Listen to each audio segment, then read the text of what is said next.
فارق مع رقش النهارده لسه ابراهيم وعبد الله السعيد. الله يا راجل جون، يا راجل جون، يا راجل باينه عبد الظاهر جايه له متقشر. بص الاوفر لما يكون كويس. بس عاوز اقول لكم حاجه، اللي عمل الجون ده رامي ربيعه، هو اللي راح صح، هو اللي راح صح، والكره اتردت بالعرض. وهنا حظ بقى، اديني فدان وتديش فدان وراد حظ لاحمد عبد الظاهر، تابعها كويس قوي.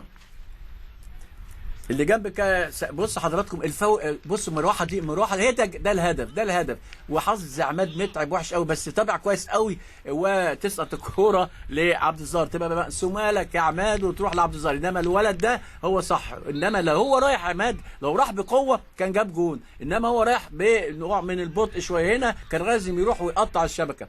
انما ترد على طول لعبد الظاهر ويحرز الاهلي هدفه الاول بعد 25 دقيقه. احمد عبد الظاهر، عبد الظاهر بعد 25 دقيقة من زمن الشوط لعبد الظاهر لشهاب، شهاب يلعبها على طول. الله يا الله، الله دي مش الله، دي الله، دي الله الله